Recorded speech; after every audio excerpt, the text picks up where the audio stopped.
तस्मै श्री गुरुवे नमः। राधा भक्तिर्हरिर्ज्ञानम् ताभ्यां या च समन्वितां तां श्रीभागवतीं गाथा वन्दे युगलरूपिणीम्।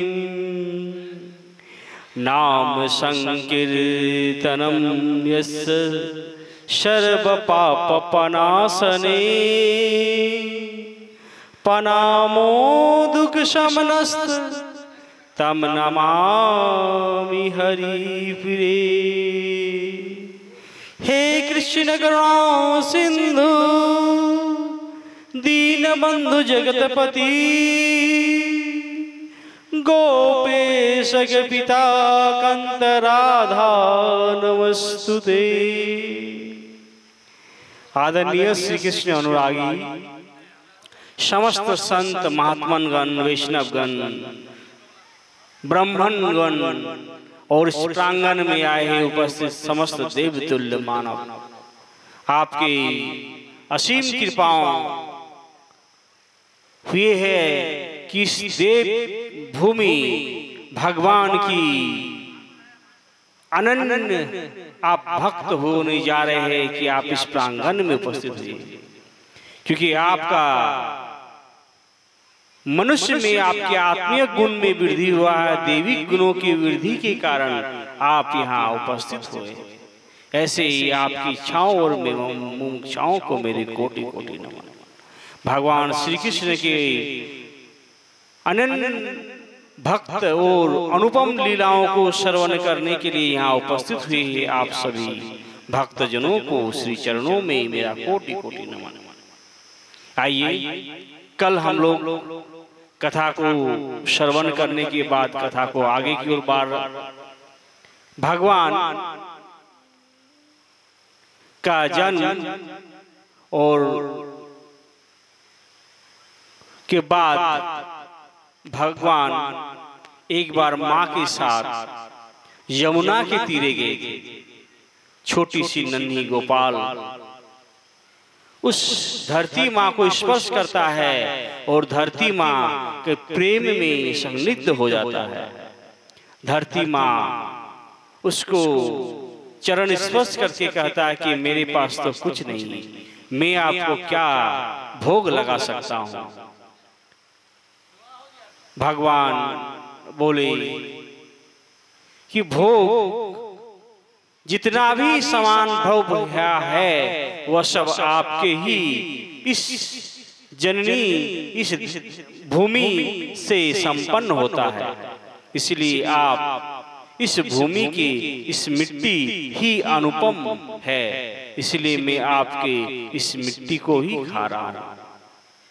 जैसे ही भगवान वसुंधरा का इस मिट्टी को हाथों में लेकर खा रहा है, तब से बलराम उधर से देख रहा है और मम्मी को जाके बोलते कि मम्मी मम्मी देखो ना, कान्हा मिट्टी खा रहा है। मम्मी उधर से छड़ी लेके आ रहा है और बोला कहा तुम्हारा मिट्टी खा रहा है।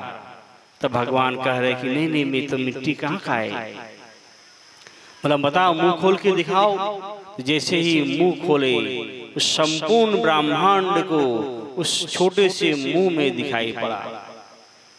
भगवान इस लीलाओं के माध्यम से हम सब भक्तों को यह समझाना चाहता है कि मनुष्य के हृदय में, मनुष्य के अंदर में इस सारा संसार समाया हुआ है। इसीलिए इस बाहर की संसार में जो चीज है वह हमारा अंदर में ही है। इस संसार में के बाहर में वायु है तो हमारा अंदर में भी वायु है। इस शरीर के अंदर में भी आग है तो हमारा शरीर के अंदर में भी आग है। और यदि मिट्टी हमारा शरीर में भी है, बाहर में भी है, इसलिए हर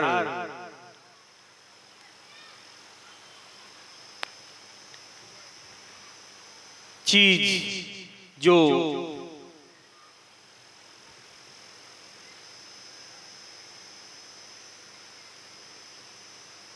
हमारे बाहर की दुनिया में देख रहे, वो अंदर में समाया हुआ है।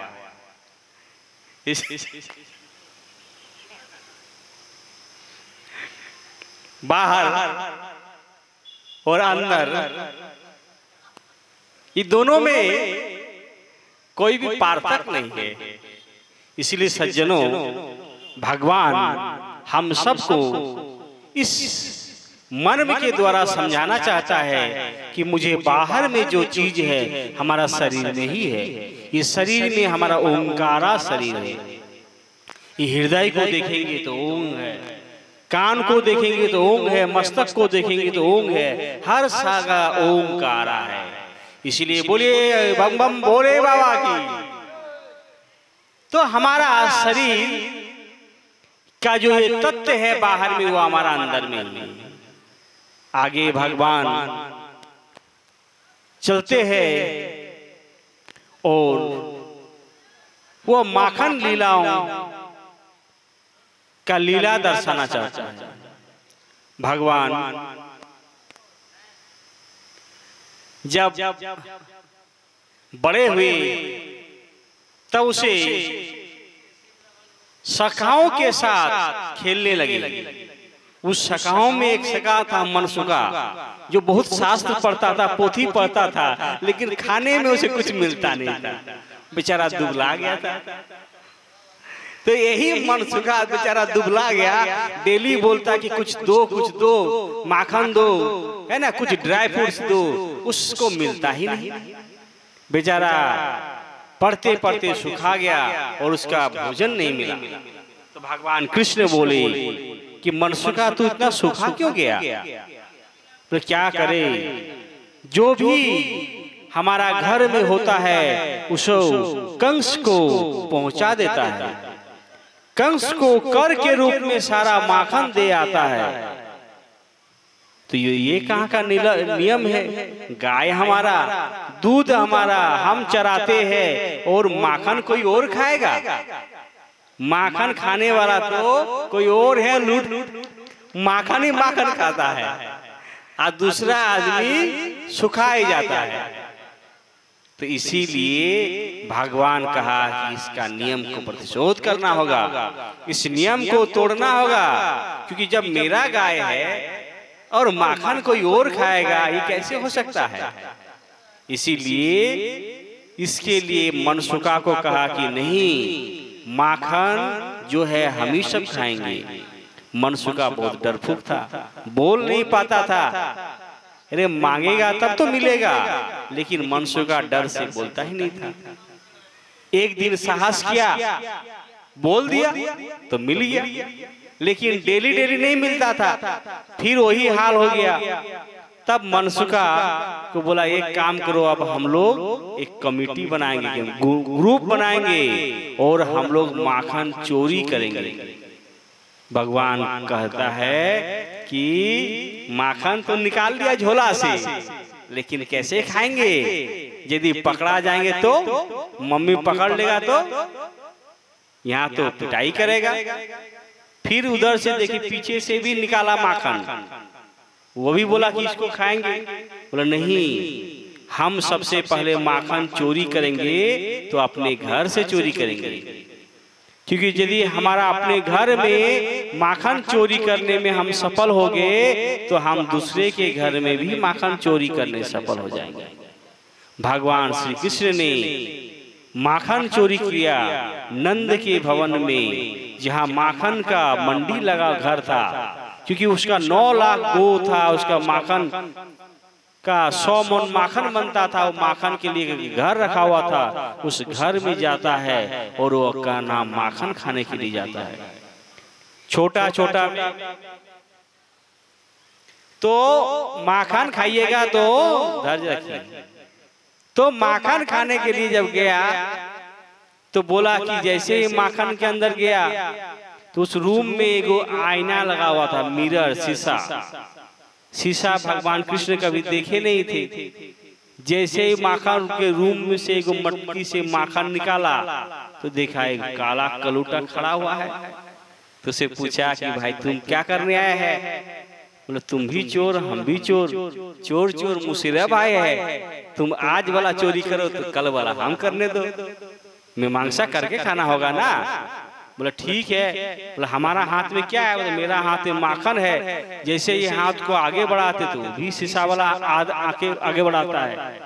कहता कि तू भी चोर, तो तेरे हाथ में भी माखन है, मेरे हाथ में भी माखन है, तू तो हमसे बड़ा चोर निकल गया।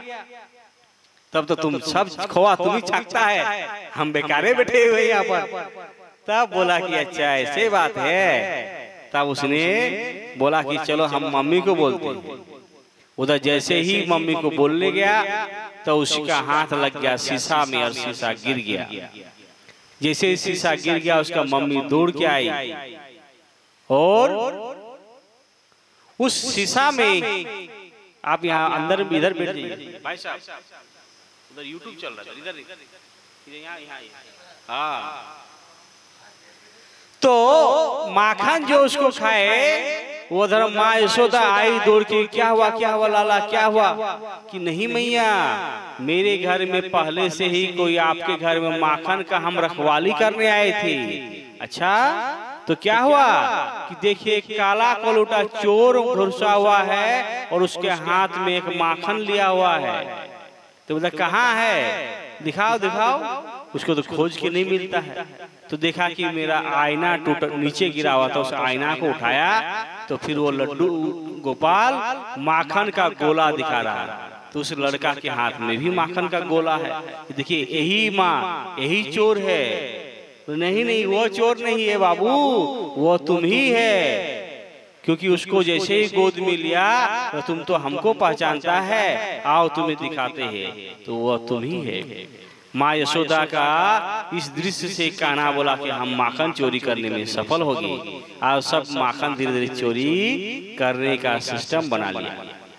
जैसे ही माखन चोरी का नियम बनाया और सभी गोप ग्वाले एक कमेटी बनाया और सभी ने आज इसके घर में कल उसके घर में माखन चोरी करने का प्लान बनाया। तो माखन चोरी का सिद्धांत, माखन चोरी हमें क्या सिखाता है? आखिर में भगवान श्री कृष्ण को माखन चोरी करने का क्या जरूरत है?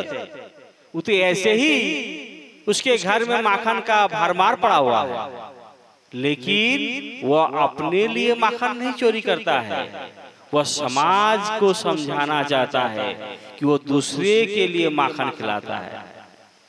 इसीलिए सज्जनों आप भी समझिए, खाली आप समेटने के फेर में मत रहिए, थोड़ा थोड़ा आपके बगल वाला दोस्त को भी दीजिए। यदि आपके पास ज्यादा हो गया है तो पड़ोसी को भी दीजिए, अगल बगल को भी दीजिए।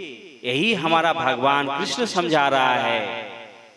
नहीं तो हमें जीवन में अकेले क्या होता है कि हम अकेले समेट लेते हैं, इसका प्रतिशोध करने सिखाया तो भगवान कृष्ण ने सिखाया। जब हमारा माखन चोरी करने के लिए सभी गोप ग्वालों मिलकर चुराने लगा तो इसका मतलब ये है कि कभी ये उसको माखन खिलाने लगा, कभी वो उसको माखन खिलाने लगा। इसलिए माखन का अर्थ यह है कि हमें अपना जब भोजन अपने से जो है हम सभी को मिल बांट के खाना चाहिए। यदि समाज में कोई गरीब है, कोई असहाय है तो उसको सहयोग करना चाहिए, और जहाँ कोई गलत हो रहा है उसका ऑब्जेक्शन करना चाहिए, विरोध करना चाहिए। इसीलिए उसको विरोध करने के लिए हमें साहस होना चाहिए, नहीं तो आपका चीज आप ही ले लेगा। इसलिए सज्जनों विरोध करने सीखिए। जब तक आप विरोध करने नहीं सीखेंगे तब तक आपको शोषण करते रहेगा। और भगवान कृष्ण ने यही सिखाया कि विरोध करो, जब तक नहीं विरोध करेंगे तब तक आप उसका शोषण करते रहेगा। इसीलिए मनसुखा लोग सभी मिलकर, गोप ग्वालों सभी मिलकर माखन चोरी करने का शुरू किया और सभी माखन चोरी करने। लेकिन यह कथा से हमें जीवन को धन्य करता है कि माखन क्या है। दूध को जब माठा जाता है तब माखन प्राप्ति होती है। इसी प्रकार आपका जीवन रूपी जो है मोह माया मत, इसको यदि आप मठेंगे तो आपके जीवन में माया मिलेगा। दूध में घी छुपा हुआ है, फूल में सुगंध छुपा हुआ है, लेकिन क्या उस सुगंध को आप देख पाते हैं? दूध में घी छुपा हुआ है, लेकिन क्या उस घी को आप देख पाते हैं? इसलिए सज्जनों, उसको देखने के लिए एक सिद्धांत है। जब तक उसको मठेंगे नहीं तब तक वो माखन निकलेगा नहीं। इसलिए आपको अपने शरीर को जब तक भगवान के ध्यान में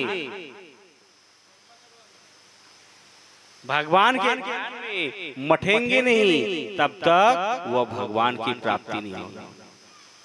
और गुलाब के फूल में भी उसका सुगंध छुपा हुआ है, उस सुगंध को निहारने के लिए गुलाब के पास ही जाना होगा।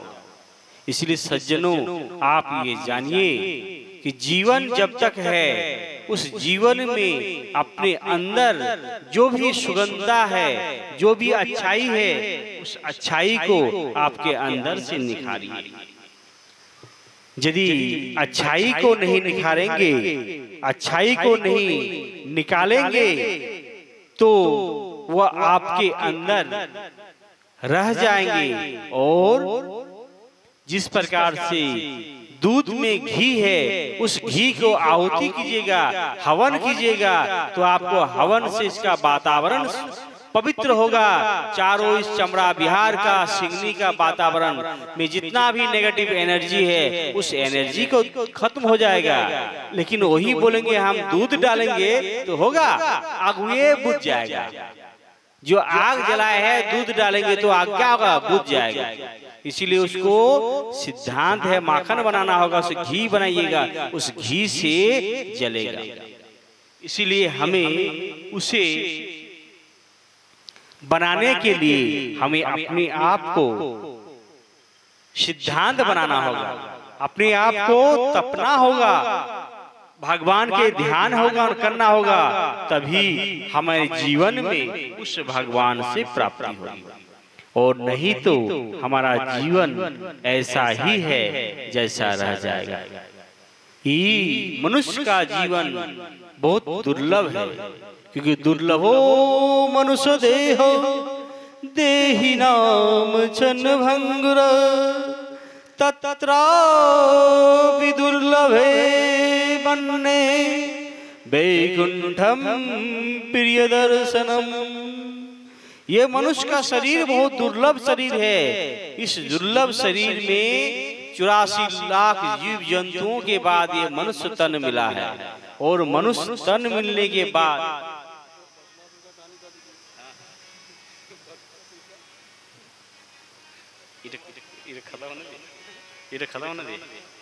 माखन जो चुराने लगे तो सब गोपियों के साथ चुराने लगे। हर गोपियों के घर में माखन चुराने लगे।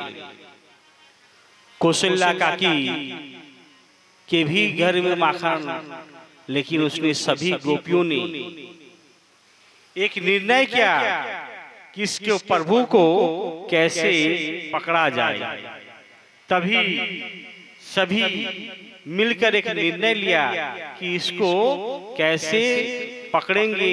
इसके लिए सभी ने बोला कि एक घंटी माखन पर यदि बांध देंगे और माखन जब लेने आएगा तो घंटी बजेगा, और जैसे ही घंटी बजेगी वैसे ही हम लोग उसे पकड़ेंगे। सभी गोप ग्वाले गोपियों लोग सभी ने एक निर्णय के साथ एक घंटी खरीद कर लाया।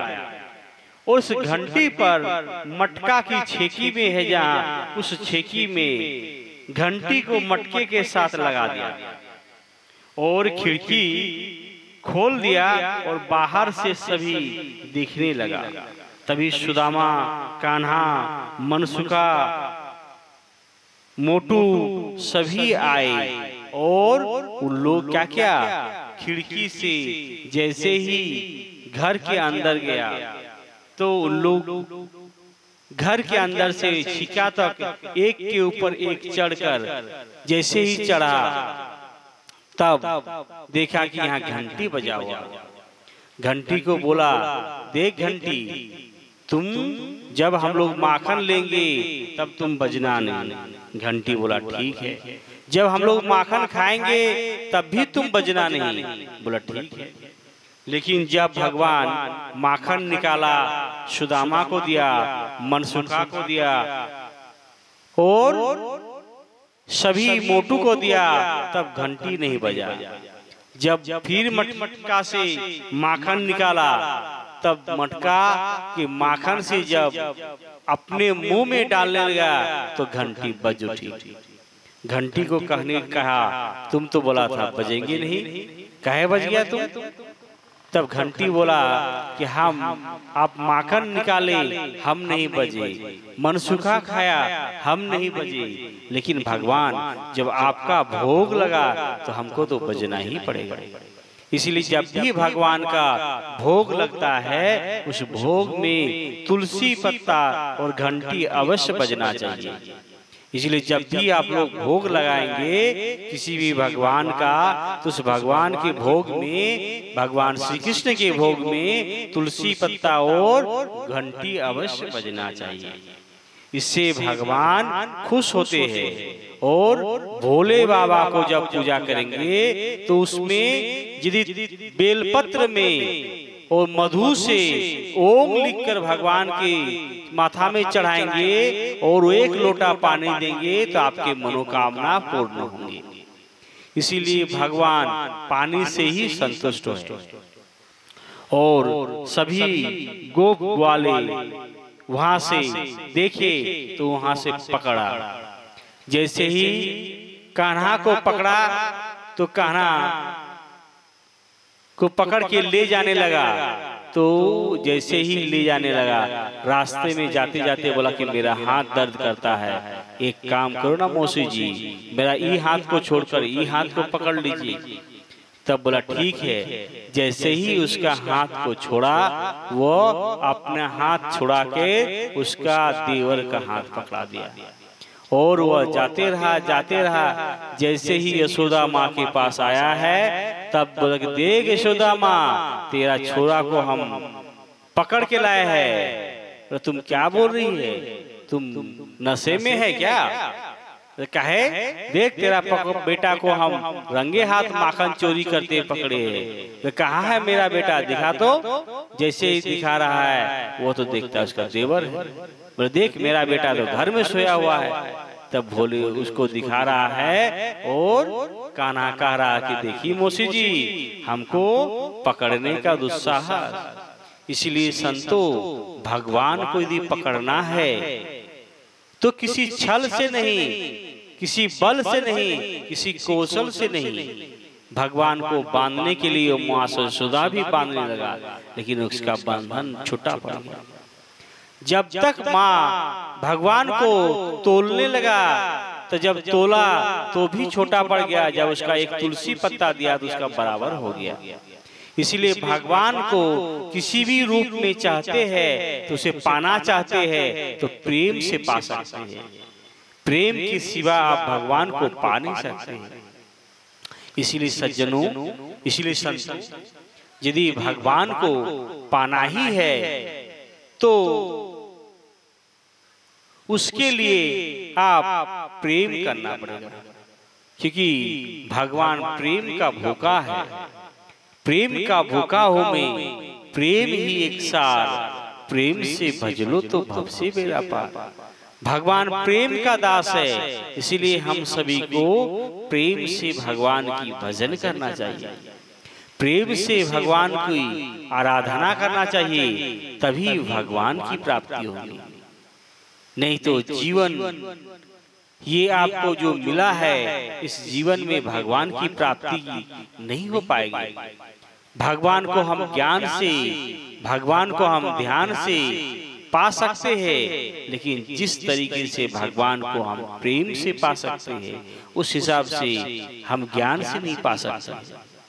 इसलिए सज्जनों, सभी गोप लोग भगवान को पाया, मीराबाई भी भगवान को पाया, रैदास ने भी भगवान को पाया, और हमारा सूरदास ने भी प्रेम से भगवान को पाया, सबरी माता भी भाव से भगवान को पाया। इसलिए हे माता, हे सज्जनों, यदि भगवान को पाना चाहते हैं तो जीवन में प्रेम करना सीखिए, और प्रेम करना मनुष्य से नहीं सभी जीव जंतु से सीखिए, जानवरों से भी प्रेम कीजिए। आज हमारा समाज में बलि प्रथा है। बलि कौन चढ़ाता है? माँ दुर्गा को हम लोग बलि देते हैं। माँ किसका माँ है? वो सिर्फ आप ही का माँ नहीं है। उस जो पाठा को बलि देते हैं उस पाठा का भी माँ है, नहीं है सज्जनों? इसलिए शास्त्र में लिखा है कि अहंकार रूपी सर को, अहंकार रूपी सर को ज्ञान रूपी तलवार से काटकर माँ के चरणों में समर्पित कर दीजिए। सर जो है अहंकार का प्रतीक होता है, और इस अहंकार को ज्ञान रूपी तलवार से काटकर माँ के चरणों में समर्पित करना है, तभी हमारा साक्षात भगवान की प्राप्ति होगी। और कैमूर में, बिहार में एक माता का मंदिर है, जहाँ पर उसको जैसे ही बलि देने जाता है उसको फूल पुष्प चढ़ाता है और वो पाठा बेहोश हो जाता है, पुनः माता का फूल चढ़ाता हुआ जीवित हो जाता है, उसमें एक भी बूंद खून नहीं निकलता है, और उसके पुनः उसको छोड़ देता है जंगल में। इसीलिए माते, आप लोग भी माँ के समक्ष में यदि पाठा को बलि मत दीजिए, वो भी आप ही का, उसका भी माँ है। इस माँ जो है जगत जननी है, सबकी माँ है। इसलिए आप सभी जो है धर्म से जुड़िए, धार्मिक बनिए, क्योंकि जैसे खाओगे अन्न वैसा होगा मन। हमारे अन्न से मन का विचार निर्भर करता है। हम भगवान को पाने के लिए यदि हम नीम नीम दिन भर बकते रहेंगे तो क्या मुंह में तीतापन आएगा? गुड़ गुड़ कहेंगे तो मुंह में मिठास आएगा? नहीं ना आएगा। इसके लिए उसको खाना पड़ेगा। नीम खाएंगे तभी तीतापन आएगा। इसीलिए सज्जनों, आपको भगवान के शास्त्रों को जीवन में धारण करना होगा, जीवन में उतारना होगा, तभी आपके उस परमपिता परमेश्वर को पा सकते हैं।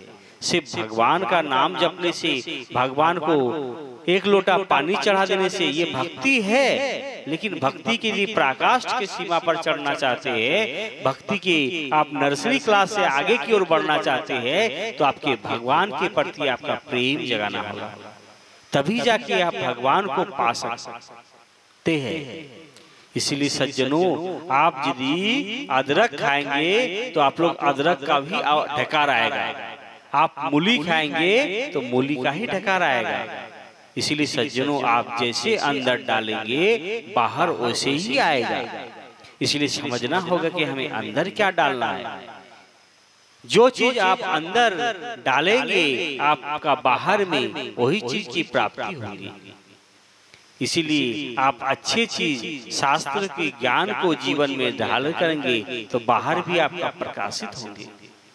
इसलिए बाहर को यदि आप प्रकाशित करना चाहते हैं, बाहर को यदि आप लोग अंधकार से, तम से दूर करना चाहते हैं, तो आप अंदर में आप उसी चीज को समागम कीजिए, संतों के समागम हुए, संतों के वाणी श्रवण कीजिए, जिससे आपका जीवन धन्य होंगे।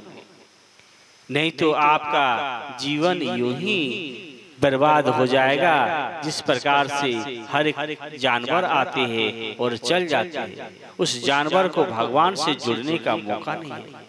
आपको परम सौभाग्यशाली प्राप्त है कि आप भगवान से जुड़ सकते हैं। भगवान को जुड़ने का शक्ति यदि है तो आप में ही है, बाकी किसी और में नहीं है। इसीलिए भगवान को पाना चाहते हैं, भगवान को निहारना चाहते हैं, तो भगवान का अंतर आत्मा को आपके अंदर देखना होगा। ये भगवान का माखन लीला हम लोग को समझाता है कि हमें जो भी प्राप्त है हमें मिल के खाना चाहिए, और यदि कोई ज्यादा ले रहा है तो उसका प्रतिशोध करना चाहिए।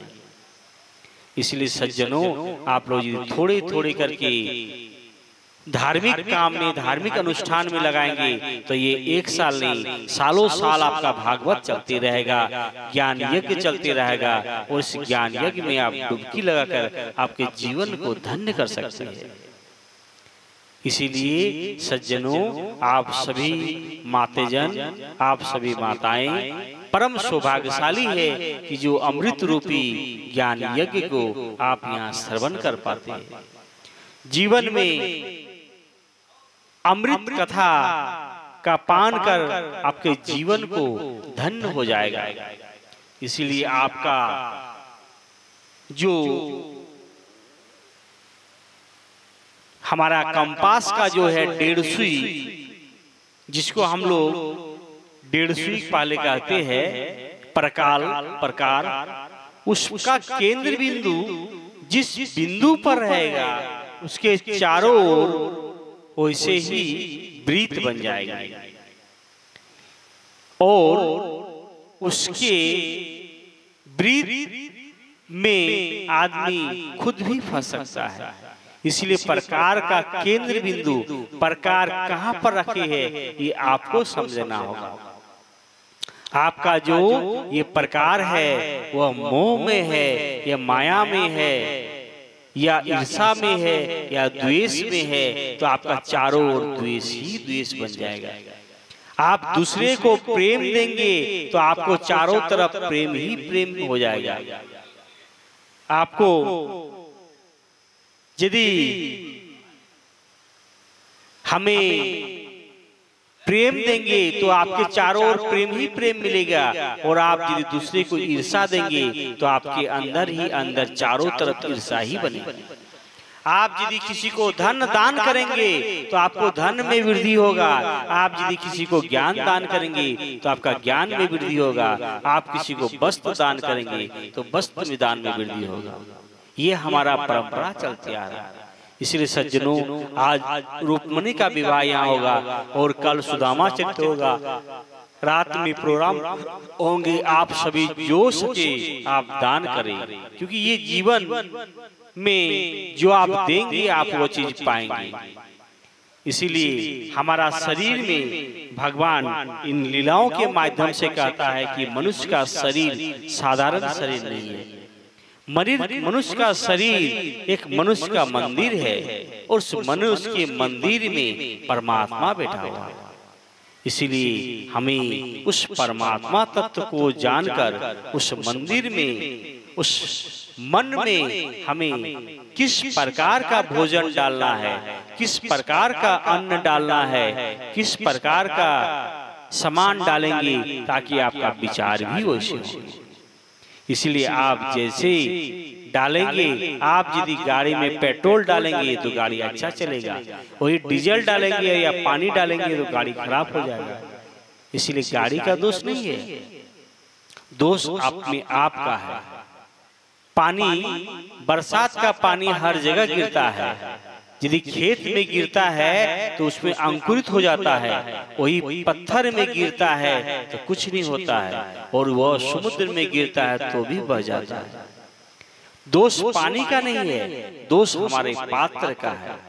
सूरज की रोशनी यदि बालू में गिरती है तो बालू को गर्म कर देता है, मिट्टी पेड़ पौधे में गिरता है तो पेड़ पौधे में अन्न देता है, और वही यदि किसी शीशा में सूरज की रोशनी गिरता है और उसके परिवर्तित क्षेत्र में यदि हम कागज भी रखते हैं तो कागज को भी जला देता है।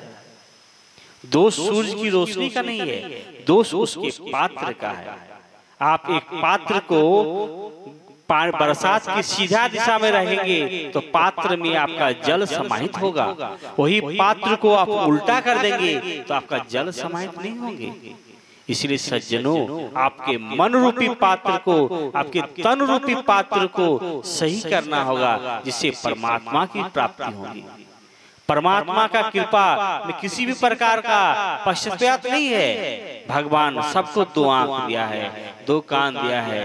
भगवान की मैन्युफैक्चरिंग में किसी का डिफेक्ट नहीं है, लेकिन आपको कोई उस आंख को भगवान पे लगाता है और कोई उस आंख को दूसरा जगह लगाता है। विचार आपको करना होगा कि हमें इसका कहाँ यूज करें। इसलिए सज्जनों, ये जीवन जो है, इस जीवन में हमें जो मिला है तन, इस तन में भगवान यह समझा रहा है कि हमें जीवन को कैसे धन्य करें। मकड़ी का जाल, जो मकड़ी खुद बनाते हैं, लेकिन उसी जाल में खुद फंस जाते हैं। क्यों? क्योंकि उसका जाल का विचार सही नहीं है। यदि सही जाल होते तो उसे समाज के कल्याण होता, वो खुद फंसते नहीं। इसीलिए सज्जनों, हमें मोह नहीं करना चाहिए, मोह से विग्रह रहना चाहिए, तभी हमें भगवान की प्राप्ति होगी। चींटी का मोह रहता है गुड़ से, गुड़ उसको खाना बहुत प्रिय रहता है, लेकिन चींटी जब गुड़ में जाता है उसी पर डूबकर उसका मृत्यु हो जाता है। जो पतंग है, पतंग का आनंद उसको लाइट में मिलता है, लेकिन जिस प्रकार से लाइट के पास, दिया के पास जाता है, वह दिया उसका जीवन ले लेता है। इसलिए सज्जनों, आपको मोह में भी नहीं पड़ना है, क्योंकि कबीरदास का है कि पाप करे तो गति मिले, पाप करे तो पुण्य। अर्थात पाप पकड़े तो गति मिले, पाप पकड़े तो पुण्य।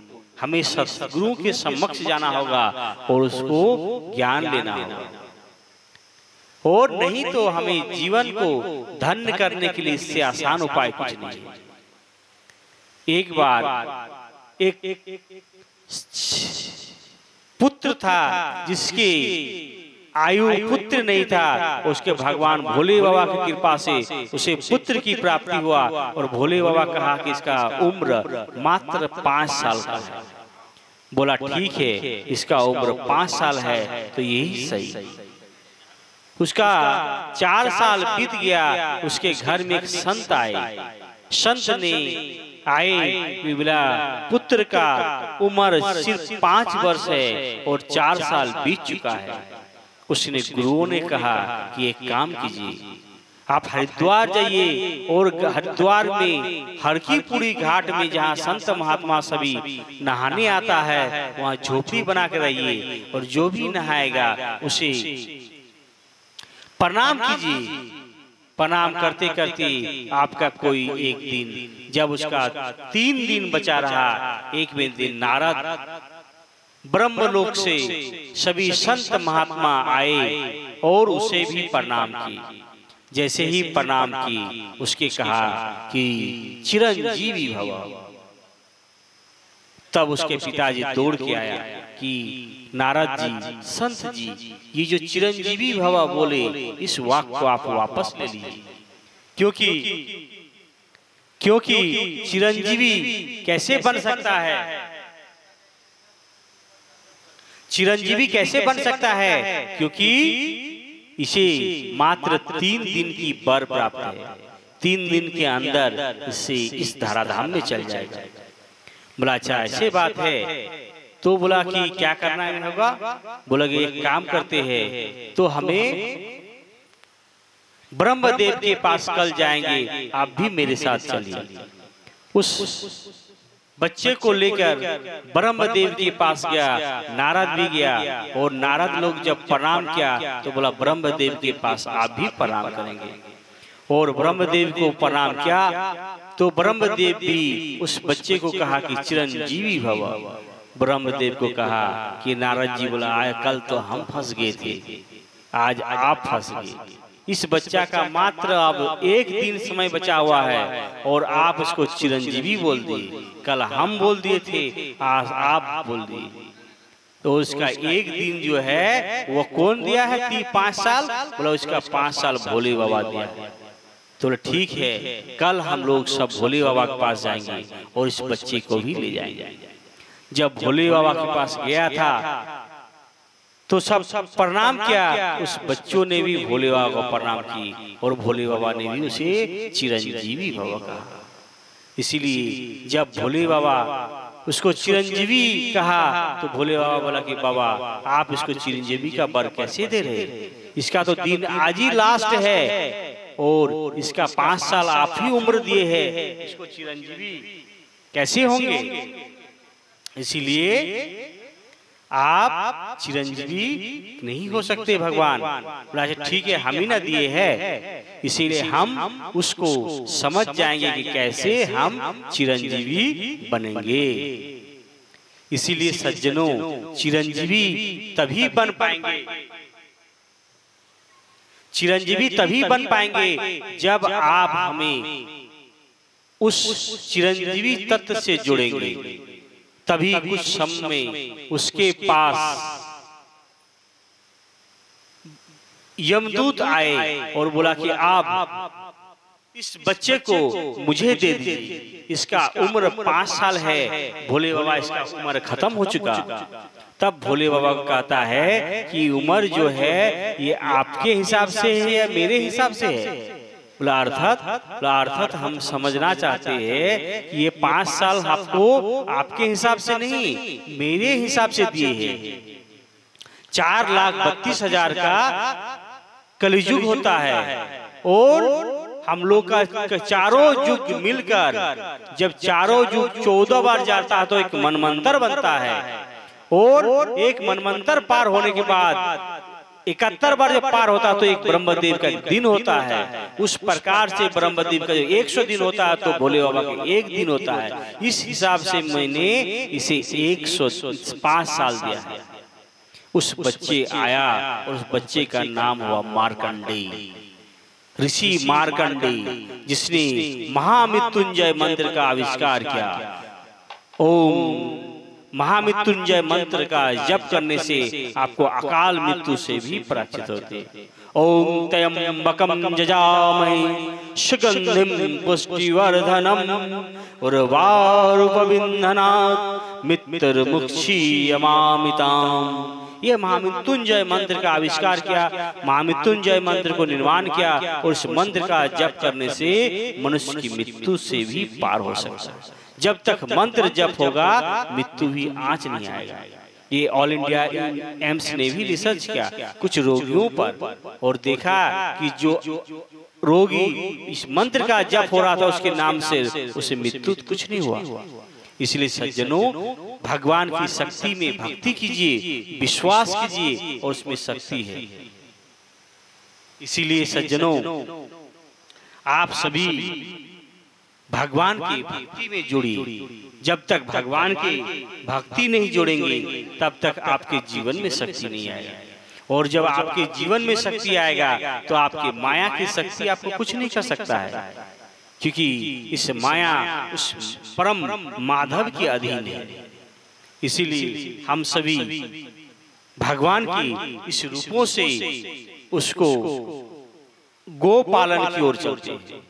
भगवान का एक लीला है गो पालन, क्योंकि भगवान जैसे ही थोड़ा सा बड़ा हुआ सभी के साथ गाय चराने जा रहा है और गो चराते चराते एक दिन उसे विभिन्न प्रकार के आकासुर बकासुर विभिन्न को वध किया और गो चराने के लिए जब गया तो ये लीलाओं से भगवान यह समझाना चाहता है कि हम सभी को गो का वर्धन करना चाहिए। गो का क्या चीज?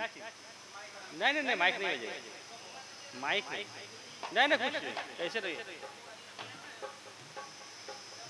ऐसे। तो जीवन में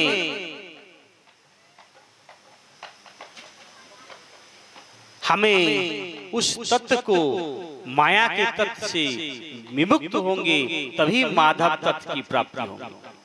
और गोचरण में जैसे ही जाते थे सभी गो का वर्धन कर रहे थे। ये भगवान भोले बाबा भी गाय की और भगवान कृष्ण भगवान भी, भगवान रामचंद्र के पूर्वज राजा दिलीप भी गाय का संवर्धन करते थे। इसीलिए राजा दिलीप कहा कि प्राण जाई पर वचन न जाए। भगवान का उसका जान भी चल जाएगा लेकिन गाय की सेवा करेगा। जिसके घर में गाय रहता है, गौ माता रहता है, उसके घर में किसी भी प्रकार का समस्या नहीं आता। इसीलिए हमें प्रत्येक घर में एक गाय रखना चाहिए। जब तक आप गाय नहीं रखेंगे तो गाय के मूत्र से घर का पवित्रता होता है। गाय के पालन से हमें उसके धूल से हमारा वातावरण पवित्र होता है। और घर में एक तुलसी माता भी होना चाहिए। भगवान की भोजन में हम लोग तुलसी माता क्यों देते हैं? क्योंकि तुलसी पर साइंस ने रिसर्च किया कि आखिर में तुलसी पत्ता है क्या। तब साइंस ने पाया कि यही में सबसे ज्यादा एंटीबायोटिक पाया जाता है। यदि आपका पेट दर्द है तो पेट दर्द की दवाई के साथ एक एंटीबायोटिक दवाई देता है। वह रोग को रक्षा करता है, रोग को प्रोटेक्शन करता है, और वह हमारा तुलसी का पत्ता है। इसीलिए हमारे संत महात्मा पूर्वज इसीलिए जानते थे। इसीलिए आप लोग भी भगवान पर तुलसी चढ़ाइए और सुबह सुबह थोड़ा तुलसी खाने से मन में जितना भी रोग है उस रोग का समाधान हो जाएगा। इसलिए सज्जनों, आप तुलसी को खाइए जिससे हमें रोग प्रतिरोधक क्षमता बढ़ेगी। गाय को चराते चराते भगवान गाय चराते चराते जा रहा है और सभी गोप ग्वालों के साथ खेल रहे हैं और गाय का प्रदर्शन कर रहा है। कहिए कि भजन के माध्यम से हम लोग देखते हैं कि कैसे गाय की सेवाओं की सदैव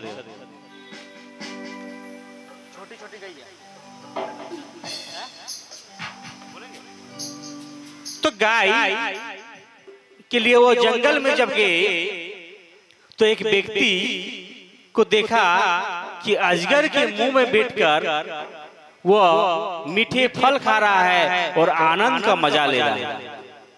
उसने एक संत जा रहे थे उसी रास्ता से और संत कहा कि अरे मूर्ख, तुम कहाँ खड़ा है वो तो देखो। तुम जिस जगह खड़ा है वह कोई पहाड़ का गुफा नहीं है, वह अजगर का मुंह है। इस अजगर का मुंह जैसे ही दबेगा आपका प्राण पखिर जाएगा और वहां तुम मिठाई का स्वाद ले रहा है। वो कहता कि रुको रुको, एक और मिठाई है, उसको भी खाने दो और जीवन को आनंदित होने दो। सज्जनों, वह मिठाई कोई और नहीं और वह अजगर कोई और नहीं, वह अजगर हम सब मानव है। हम सब आज अजगर रूपी मोह माया के जाल में फंसे हुए हैं और अजगर के मुंह में है। और उस जो आप इस अजगर में हम गर्व का गाड़ी बंगला में आनंद ले रहे हैं, उसे ये पता है कि जब हमें मौत आएगा, कब आ जाएगा इसका कहना नहीं है। फिर भी हम भगवान से नहीं, हम उस मोह में फंसे रहते हैं। इसीलिए भगवान को पाना है तो उस अजगर से बाहर निकलना होगा। हमें माया से निवृत्त होना होगा, मोह से निवृत्त होना होगा, तभी हमें माया से निवृत्त होने के बाद ही माधव को प्राप्ति होगी, भगवान की प्राप्ति होगी। और जैसे ही गाय की गया ब्रह्मदेव देखा कि ये क्या कर रहा है, सभी गोप ग्वाल इसकी जूठा खा रहा, वो उसका जूठा खा रहा है, ये कोई भगवान नहीं हो सकता है। उसके मन में एक शंका आ गया कि क्यों नहीं हम इसका परीक्षा लेते हैं। इसलिए सज्जनों, कभी भी भगवान का परीक्षा नहीं लेना है। भगवान का परीक्षा लिया, सती ने तो उसका आपका जीवन धन खत्म हो गया। इसलिए ब्रह्मदेव उसका परीक्षा लेने के लिए सभी गोप ग्वाले को लेकर चला गया ब्रह्मदेव के पास, और वह उसके पास रखा।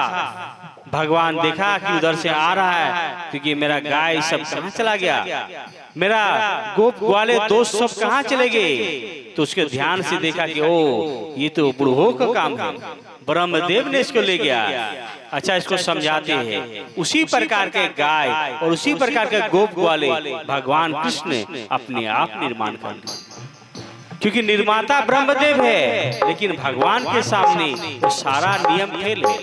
भगवान का वो अपने नियम खुद बनाता है। जिस प्रकार से नियम है वो संविधान तक है, चाहे वो डिस्ट्रिक्ट जज हो, चाहे वो हम लोग का राज्य का हो, चाहे वो सुप्रीम कोर्ट हो, लेकिन राष्ट्रपति का पास कोई नियम नहीं है। वह किसी भी नियम को तोड़ सकता है और मृत्यु दंड से भी खारिज कर सकता है। वो है भगवान।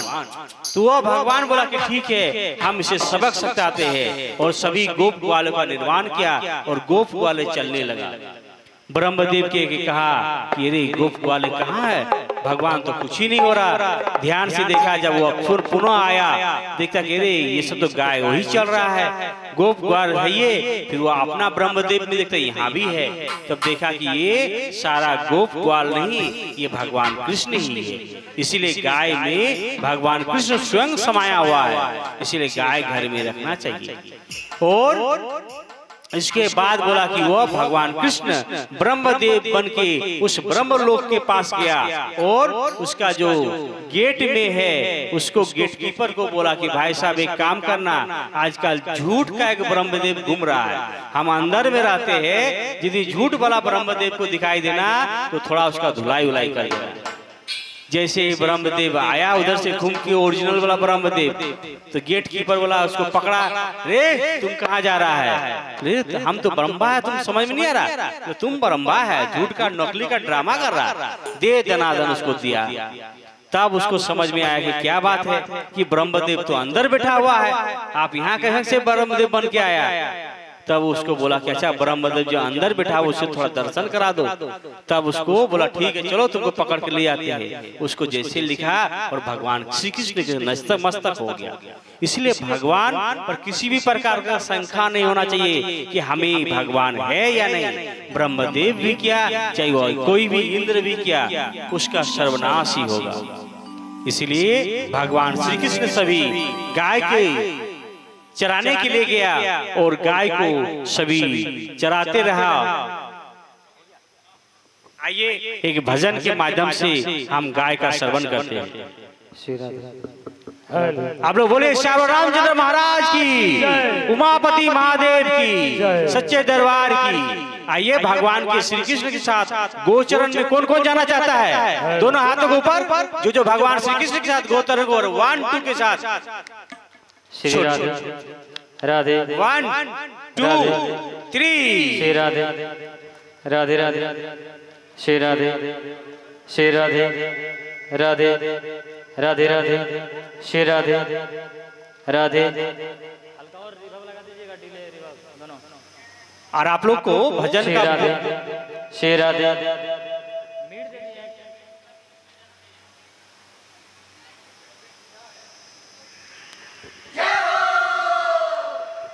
श्री राधे राधे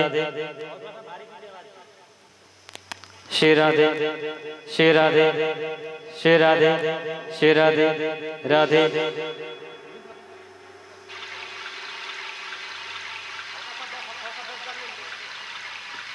श्री राधे राधे श्री राधे श्री राधे श्री राधे राधे।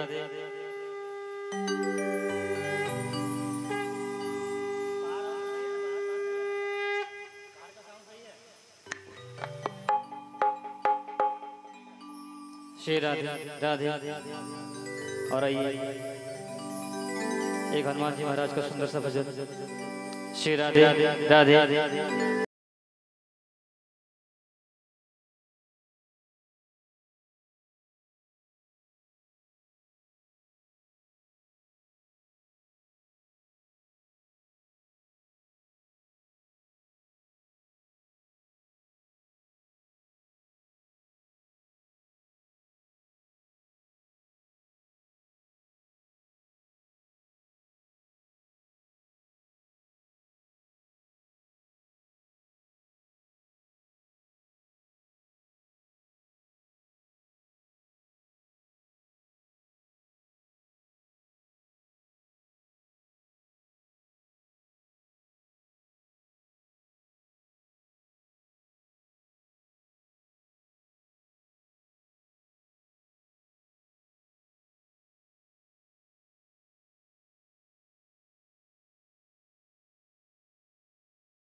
प्रेम से बोलिए हनुमान जी महाराज की जय। हे दुख भंजन मारुति नंदन, हे दुख भंजन मारुति नंदन, सुन ले मेरी पुकार, पवन सुत विनती बारंबार, पवन सुत विनती बारंबार। हे दुख भंजन मारुति नंदन, हे दुख भंजन मारुति नंदन, सुन लो मेरी पुकार, पवन सुत विनती बारंबार, पवन सुत विनती बारंबार।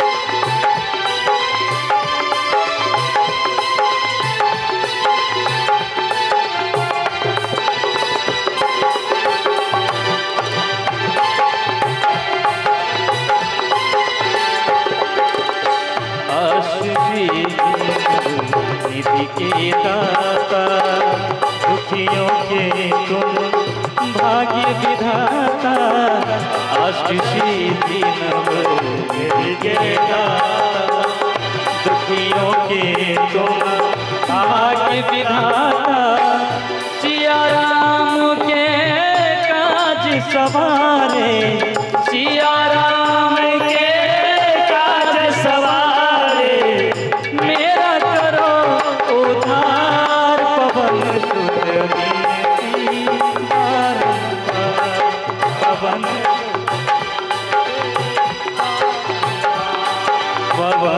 सुत विनती बारंबार, पवन सुत विनती बारंबार।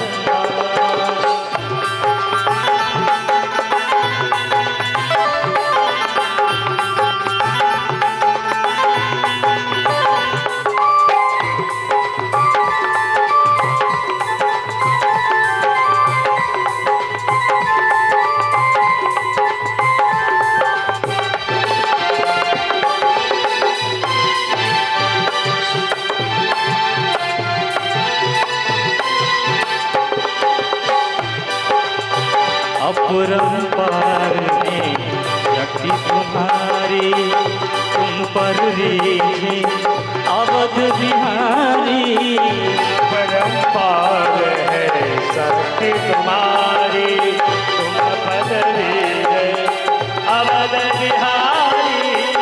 अपरंपार में शक्ति तुम्हारी, तुम पर रीझे अवध बिहारी, भक्ति भाव से जाऊं सोए, भक्ति भाव से जाऊं सोए, भक्ति भाव से जाऊं सोए, कर दुखों से पार, पवन सुत विनती बारंबार, पवन सुत विनती बारंबार, पवन सुत विनती बारंबार।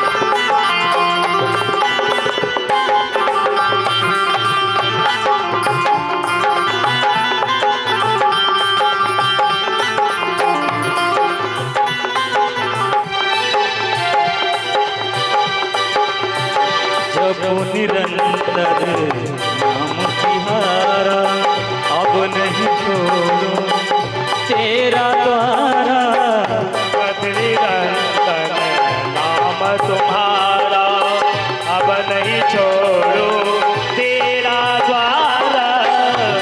प्रभु निरंतर नाम तिहारा, अब नहीं छोड़ो तेरा द्वारा।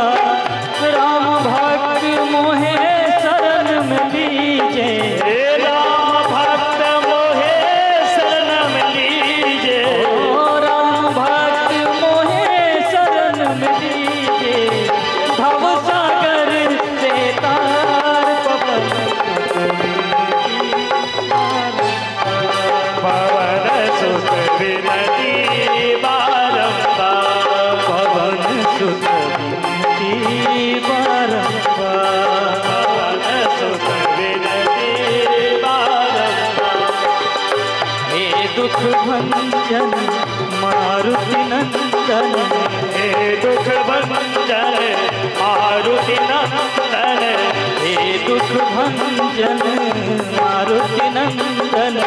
सुन लो मेरी पुकार, पवन सुत विनती बारंबार, पवन सुत विनती बारंबार, पवन सुत विनती बारंबार, पवन सुत विनती बारंबार, पवन सुत विनती बारंबार, पवन सुत विनती बारंबार, पवन सुत विनती बारंबार।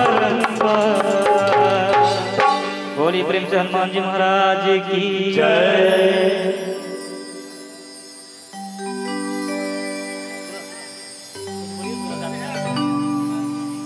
भगवान हमें जीवन में उस आनंद से प्राप्ति कराता है जब हम भगवान से जुड़ते हैं। गाय गो माता को हम लोग माता का संज्ञा इसीलिए देते हैं क्योंकि गाय और माँ में कोई अंतर नहीं। जो गाय में है वही माँ में है। इस पर साइंस ने रिसर्च किया कि गाय का दूध को अमृत तुल्य, यहाँ तक कि गाय का मूत्र को भी अमृत क्यों कहता है। साइंस ने उसे गाय पर थोड़ा थोड़ा जहर पिलाने शुरू किया। जैसे ही साइंस ने थोड़ा थोड़ा करके जहर पिलाते रहा, लेकिन एक साल के बाद देखा कि गाय के गले में एक नीलकंठ टाइप का दाग हो गया है, अर्थात उसका गला में ही जहर समा गया, गला से नीचे नहीं गया।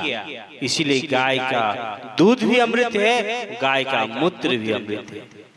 इसीलिए आप यदि गाय का मूत्र का यदि नित्य दिन सेवन करेंगे तो आपका शरीर में 73 प्रकार के रोग का ठीक होगा। इसको लोग गाय को यदि वैसा गाय जो बछड़ा है उस गाय को यदि दूध पिया मूत्र पिया जाए सुबह के टाइम का एक ढक्कन पानी में, तो आपका शरीर में किसी प्रकार का रोग नहीं होगा। इसलिए हमें गाय का वर्धन करने के लिए बताया, गाय का संरक्षण करने के लिए बताया गया है। जब तक हम गाय का संरक्षण करेंगे तभी हमारा देश में गाय का होगा।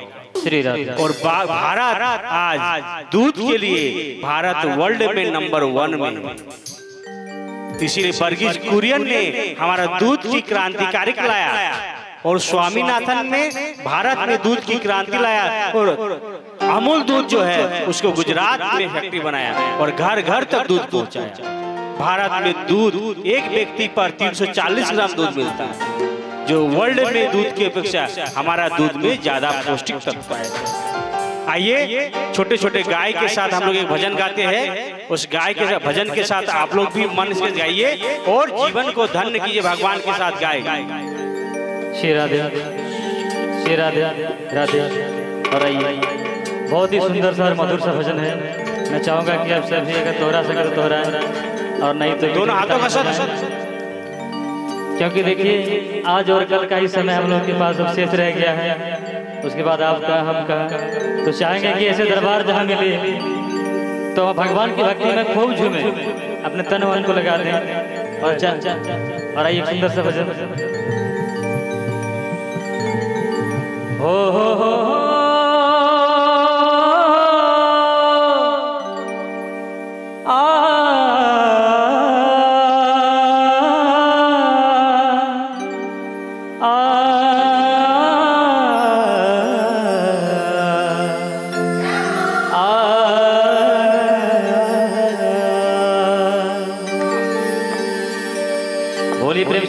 कन्हैया लाल की यशोमती मैया से बोले नंद लाला,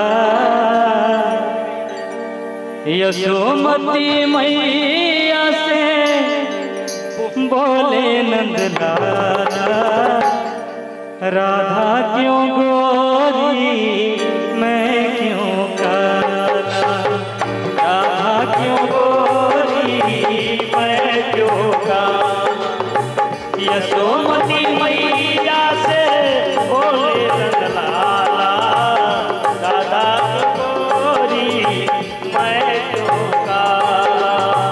बोली मुस्का की मैया ललन को बताया, बोली मुस्का की मैया ललन को बताया, काली अंधियारी आधी रात में तू आया,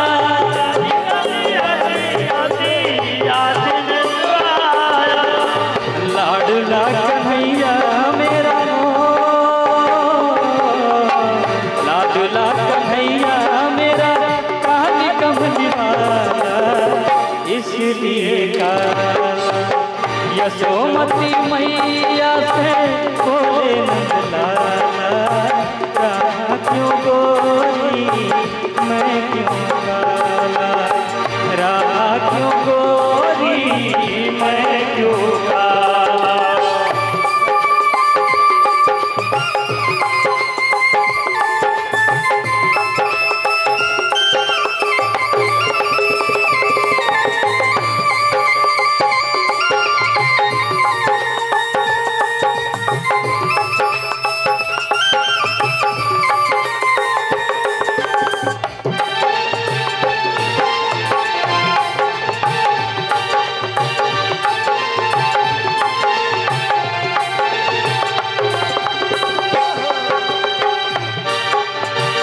बोली मुस्काती मैया सुन मेरे प्यारे, बोली मुस्काती मैया सुन मेरे प्यारे, बोली मुस्काती मैया सुन मेरे प्यारे, बोली मुस्काती मैया सुन मेरे प्यारे, गोरी गोरी राधिका के नैन कजरा रे, गोरी गोरी राधिका के नैन कजरा रे, गोरी गोरी राधिका के नैन कजरा रे, गोरी गोरी राधिका के नैन कजरा रे, काली नैन वाली ने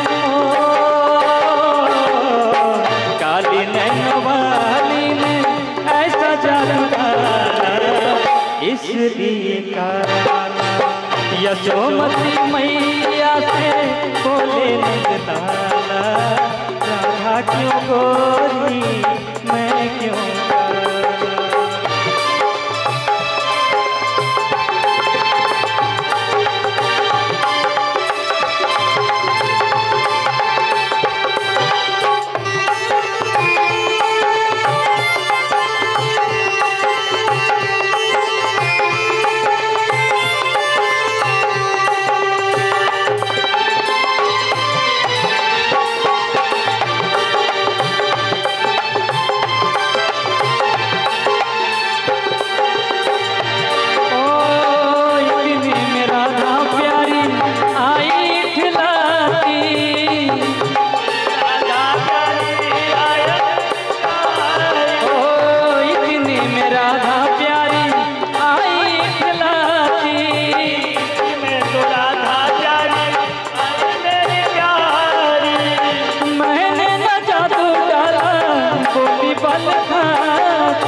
मैया कन्हैया तेरा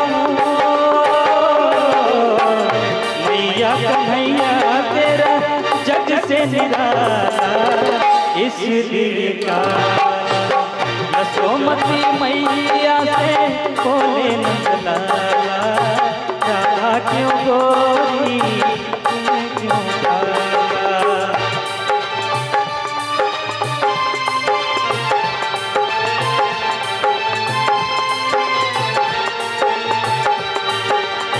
बोली मुस्काती मैया ललन को बताया, बोली मुस्काती मैया ललन को बताया, बोली मुस्काती मैया ललन को बताया, बोली मुस्काती मैया ललन को बताया। काली अंधियारी आधी रात में तू आया,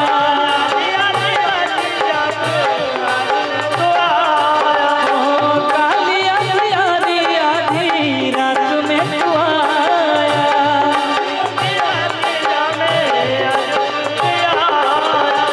लाडला कन्हैया मेरा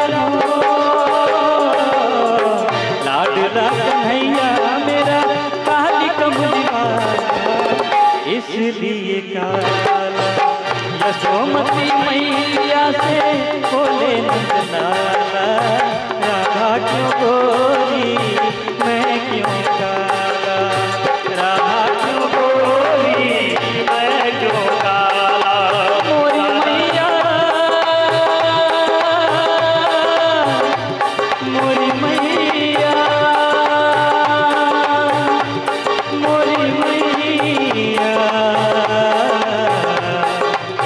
ओ मोरी मैया, राधा क्यों गोरी मैं क्यों काला, राधा क्यों गोरी मैं क्यों काला, राधा क्यों गोरी मैं क्यों काला, राधा क्यों गोरी मैं क्यों काला। बोली प्रेम से कृष्ण कन्हैया लाल की जय, राधा रानी की जय। भगवान कृष्ण भगवान ने गोचरण के बाद भगवान सभी गोप ग्वालों के साथ खेलने लगे। और एक दिन भगवान कृष्ण ने जैसे ही गोपी मटकी लेके आ रहा था, उधर गुलेट से उसको फोड़ दिया, लेकिन उसको सारा दूध बिखर जाता था। एक दिन पानी ला रही थी, लेकिन देखा कि ये तो दूध नहीं है, पानी है। तो गोपी रोने लगी और कहने लगे, कहना तुम्हें पता है आजकल मुझे हम लोग को बहुत दूर से पानी लाना पड़ता है। कहा है कि इस घाट में जो हम लोग यमुना में पानी लाते हैं, ये पानी विषाक्त हो चुका है। यहाँ पर कालिया नाम के सांप रहते हैं। इसको सुनते ही कृष्ण ने गोप ग्वाले का एक टीम बनाया और सभी खेलने के लिए उस जंगल के यमुना के तीरे पहुंचे। उस तीरे में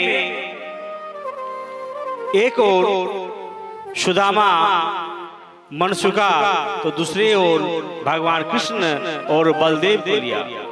और गुलेट खेलते खेलते जैसे ही बॉल को सुदामा की ओर मारा, तो सुदामा पकड़ा और फिर कृष्ण की ओर मारा। कृष्ण ने पकड़ो पकड़ो पकड़ो, फिर कृष्ण ने पकड़ा। कृष्ण ने जैसे ही बॉल को सुदामा की ओर मारा, तो सुदामा की बॉल को पकड़ नहीं पाया और वह बॉल जाकर गिरा यमुना में। जैसे ही यमुना में गिरा, सुदामा रोने लगा और कहने लगा, कान्हा मेरा बॉल चाहिए, हमको बॉल दो। तो भगवान कृष्ण बोला, ठीक है तेरा बॉल अभी तुम बुला देता हूँ। भगवान कृष्ण ने वही बगल में कदम का पेड़ था, उस कदम के पेड़ पर चल रहा था। तभी मनसुका कहा कि नहीं कान्हा, यहाँ पर कालिया नमन दाब सांप रहता है जो तुम्हें काट देंगे। भगवान उसके बात को बोला, ठीक है।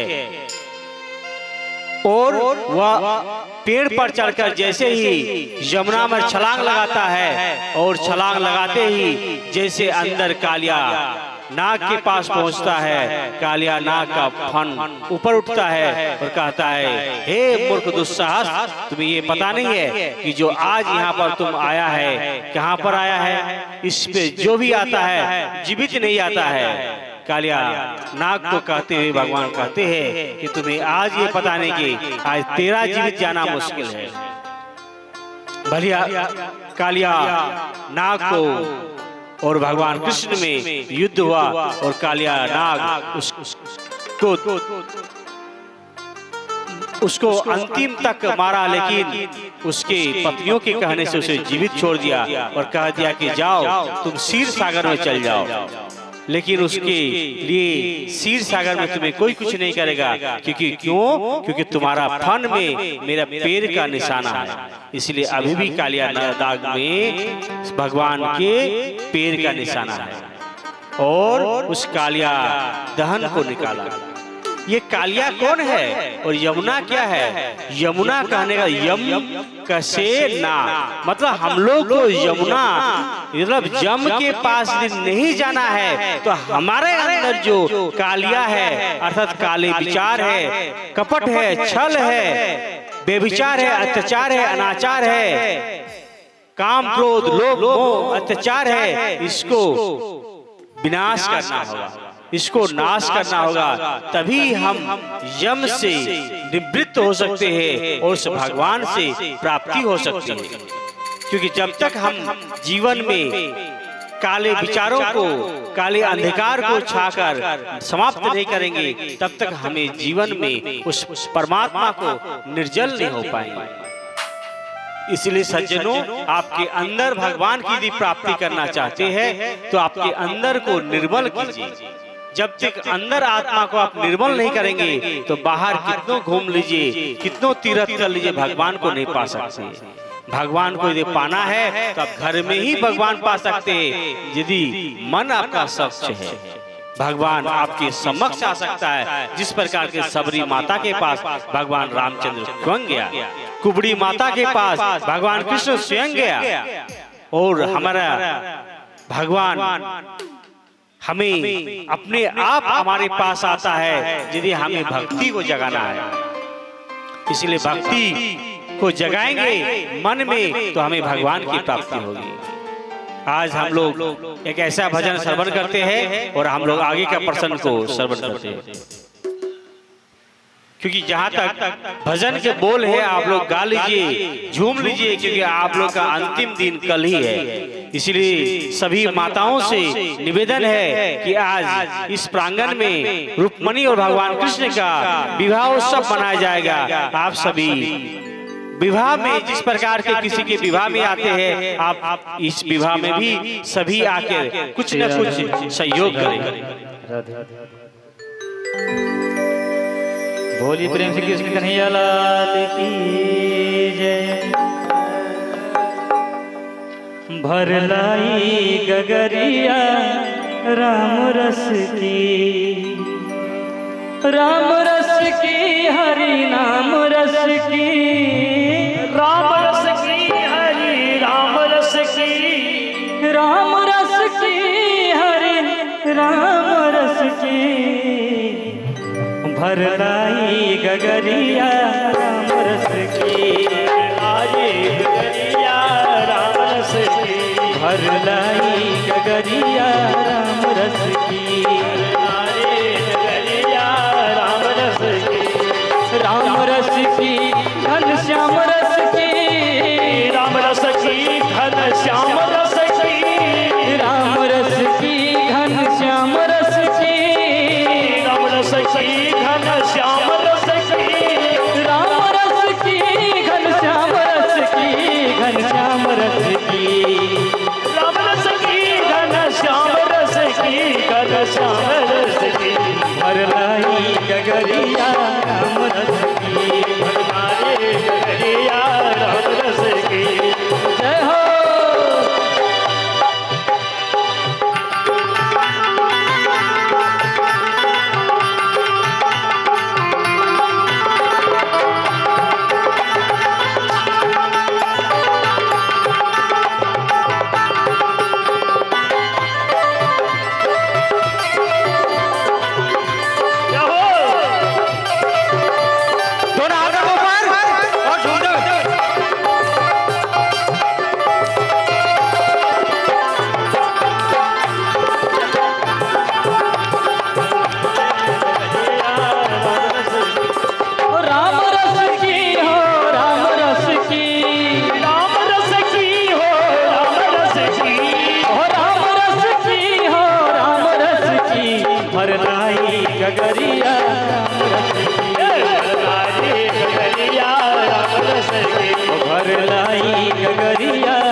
ने पीली विष्णु ने पीली, ब्रह्मा की प्याली विष्णु के प्याली, ब्रह्मा ने पीली विष्णु ने पीली, ब्रह्मा ने प्याली विष्णु ने प्याली। और किसने पिया? भोले बाबा ने पीली लगाई चुस्की, भोले बाबा ने पीली लगाई चुस्की, भोले बाबा ने पीली लगाई चुस्की, भर लाई गगरिया राम रस की, ओ राम रस की घनश्याम रस की, राम रस की घनश्याम रस की, राम रस की घनश्याम रस की, राम रस की घनश्याम रस की। लाई गगरिया राम रस की, राम रस की।